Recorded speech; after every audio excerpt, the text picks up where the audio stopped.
السلام علیکم ورحمۃ اللہ وبرکاتہ۔ اعوذ باللہ من الشیطان الرجیم، بسم اللہ الرحمن الرحیم۔ رب اشرح لی صدری ویسر لی امری واحلل عقدۃ من لسانی یفقہوا قولی رب زدنی علما اللہم فقہنا فی الدین۔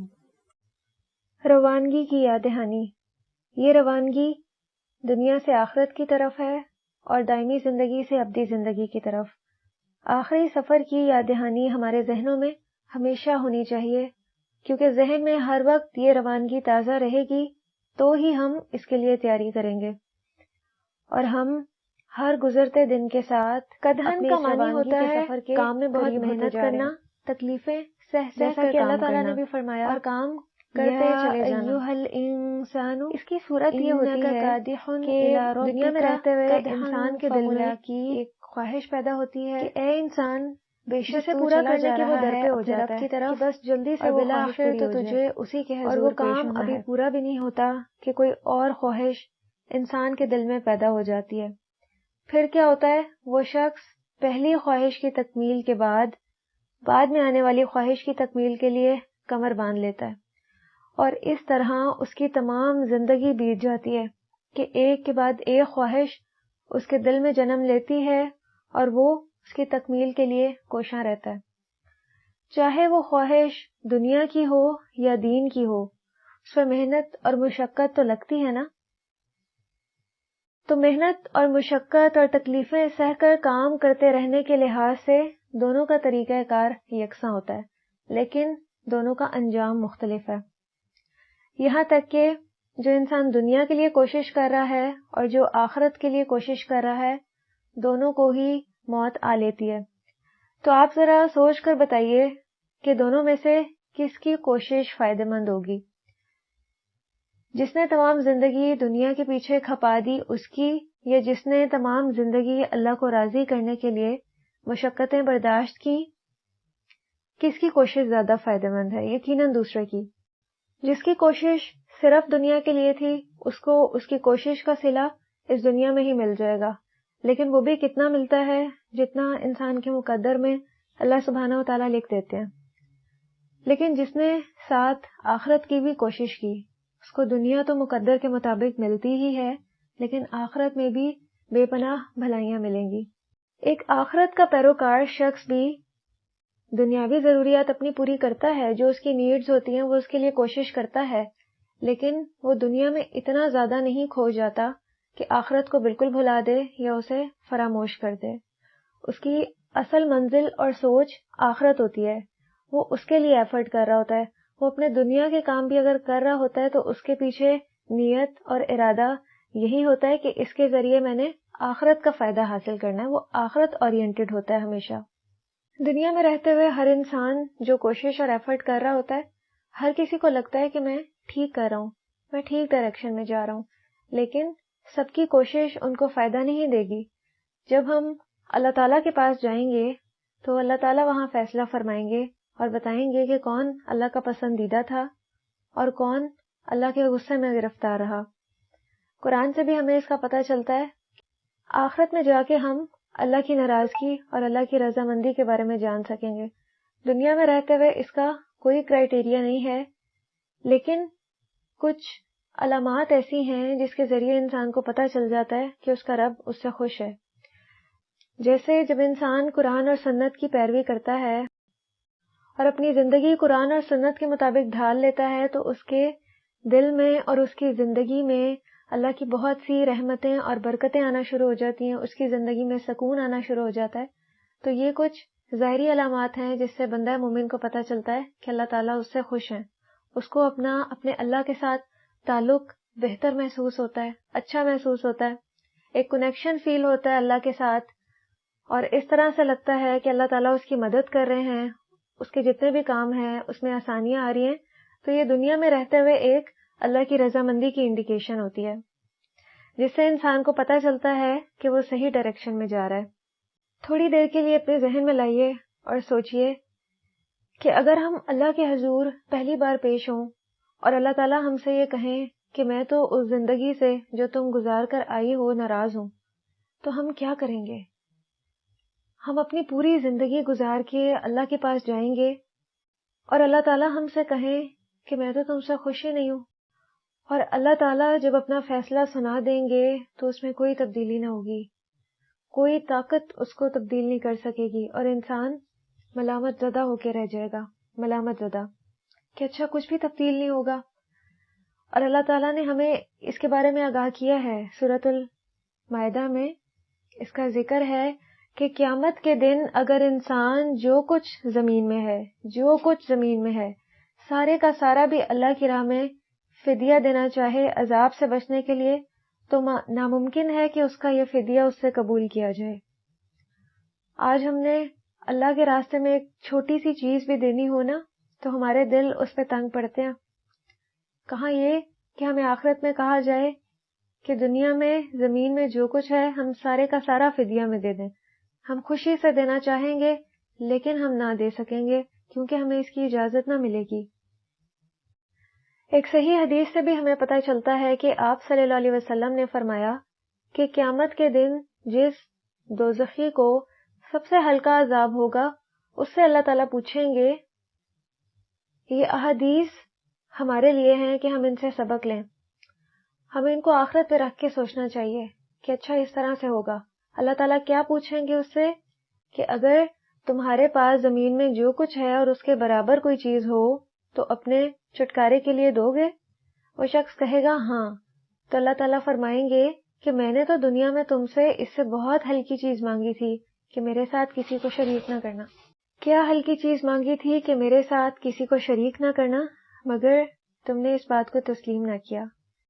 تو دنیا میں رہتے ہوئے اللہ کے جتنے بھی احکامات ہیں ان کو فالو کرنا بہت آسان ہے، بہت آسان، صرف ایک نفس کی مشقت ہے، لیکن جب انسان اس سٹیج کو عبور کر لیتا ہے تو اللہ تعالیٰ تمام کام، اپنے تمام احکامات اور فرما برداری اس بندے کے لیے بہت آسان کر دیتے ہیں۔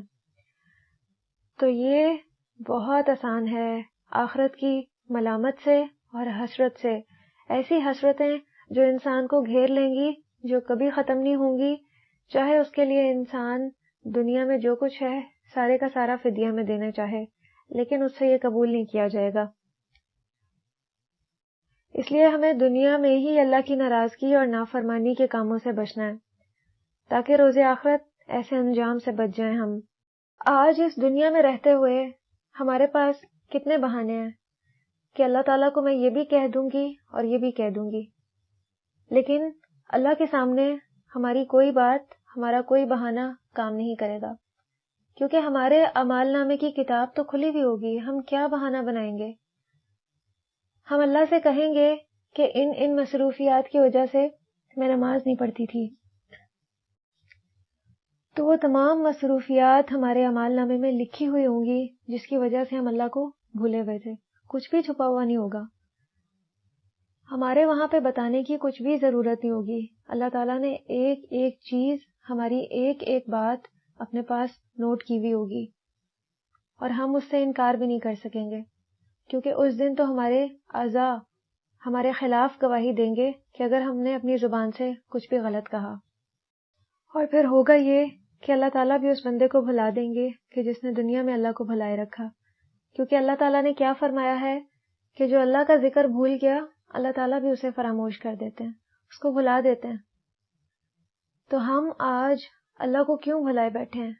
ہماری زندگیوں میں اللہ کی ذات کیوں نہیں ہے؟ سنتوں کی پیروی کیوں نہیں ہے؟ کیا ہم نے اللہ کے پاس نہیں جانا، یا ہمیں ہماری روانگی کا سفر یاد نہیں ہے؟ اور یہ سفر ہمیشہ ہمارے ذہنوں میں ہونا چاہیے، ہم کہیں بھی چلے جائیں، جتنی بھی اٹریکشنز ہمارے سامنے ہوں، ہم نے اس کو نہیں بھولنا۔ ہمیں آخرت کی اس لیے فکر رکھنی ہے ہر وقت، کیونکہ جب اللہ کا مقرر کیا ہوا وقت واپسی کا آ جائے گا تو پھر اس میں ہرگز ایک لمحے کی بھی مہلت نہ کی جائے گی۔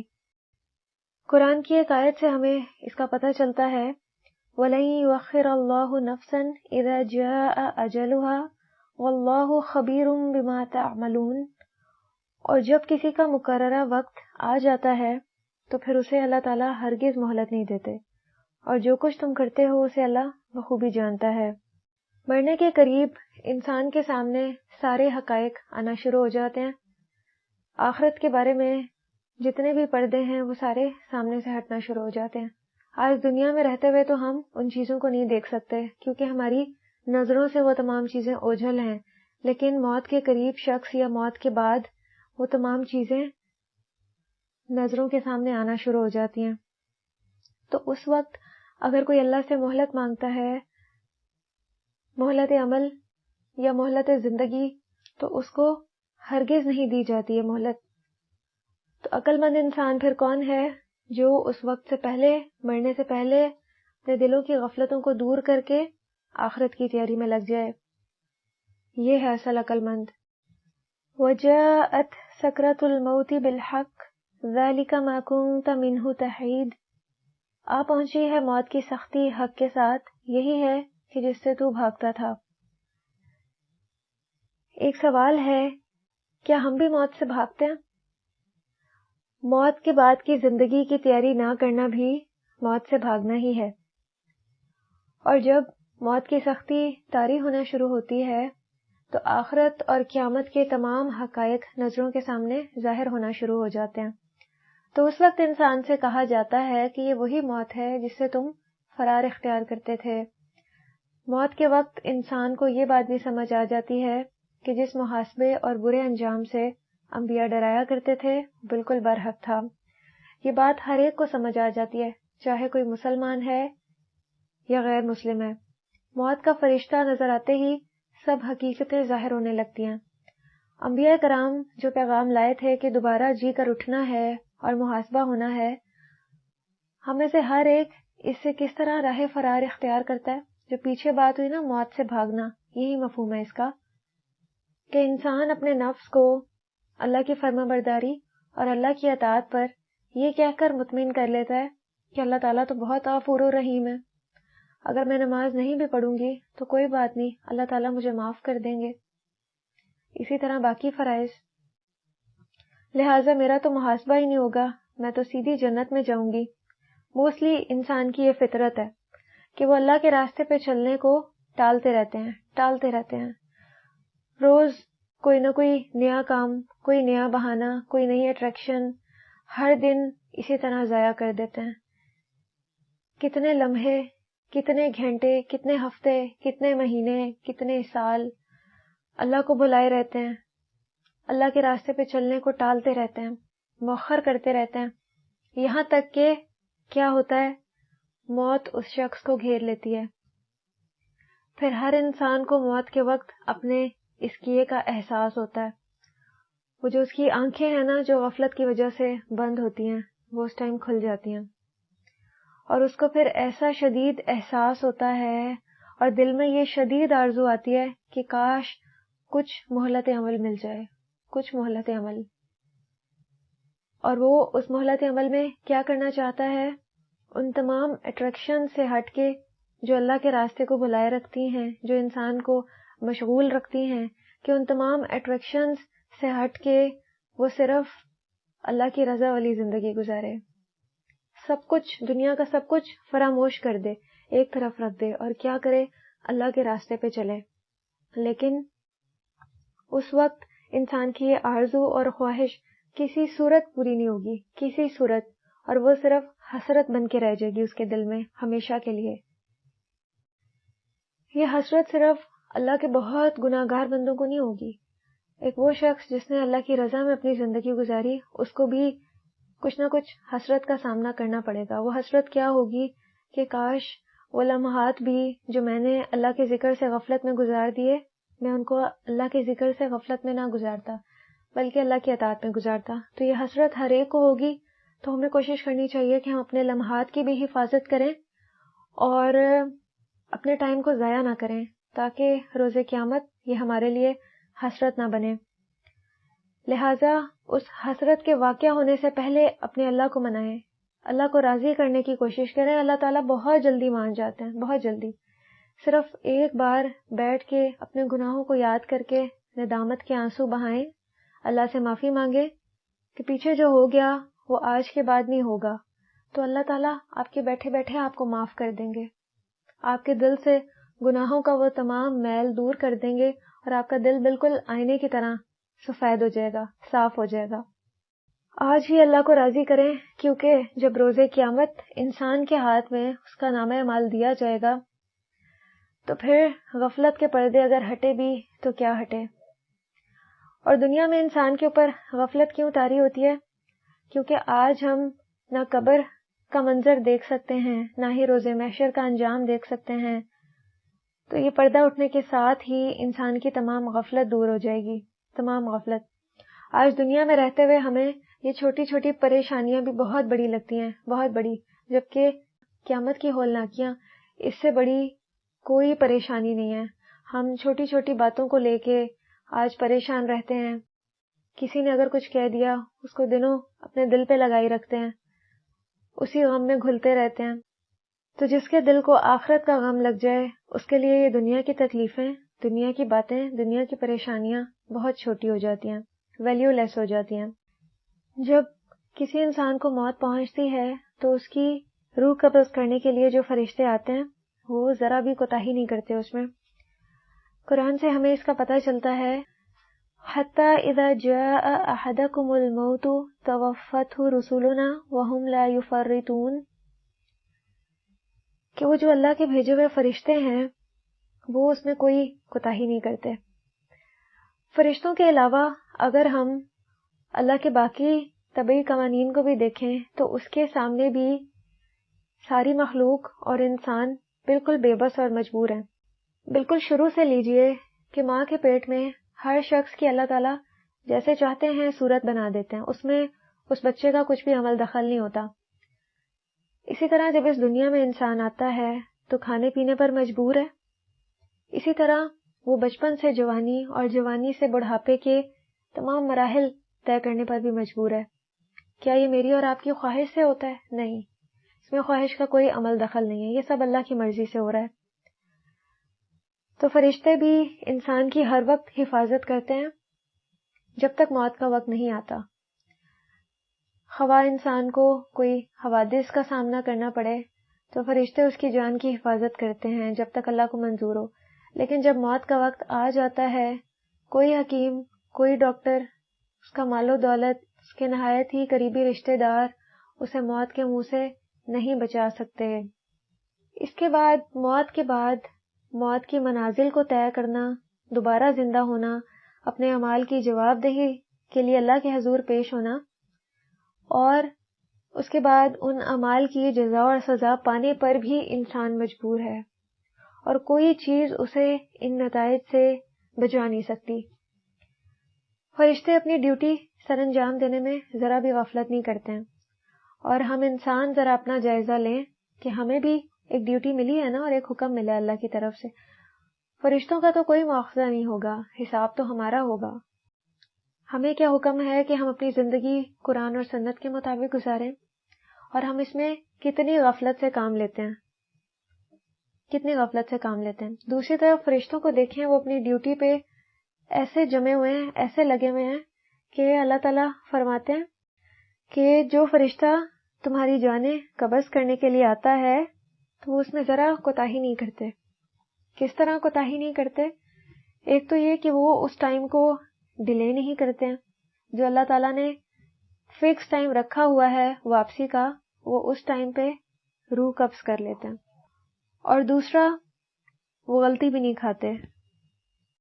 کس چیز میں غلطی نہیں کھاتے؟ کہ اگر دو ہم شکل بہن بھائی ہیں تو انہیں ذرا بھی غلطی نہیں ہوگی کہ ہم نے کس کی جان نکالنی ہے۔ ان کے پاس، فرشتوں کے پاس پورا ریکارڈ ہے کب کس کی جان نکالنی ہے۔ دنیا میں کتنے انسان ہیں ہم شمار نہیں کر سکتے، لیکن کبھی ایسا نہیں ہوا کہ باری کسی ایک کی تھی اور فرشتے کسی اور کو لے گئے، نہیں۔ وہ بہت اچھی طرح سے پہچانتے ہیں اس انسان کو کہ جس کی روانگی کا وقت ہوتا ہے۔ اللہ تعالیٰ نے ان کو جو ڈیوٹی اسائن کی ہوئی ہے وہ اس میں ذرا بھی کوتاہی نہیں کرتے۔ وہ اپنی ڈیوٹی سے، اپنے فرائض سے بہت اچھی طرح سے واقف ہیں، اور وہ ان ڈیوٹیز کو سر انجام دینے میں لگے ہوئے ہیں، ہر وقت کوشش میں ہیں۔ اور ہم سے تو اللہ تعالیٰ سوال کریں گے کہ بتاؤ تم کیا کمائی کر کے آئے ہو۔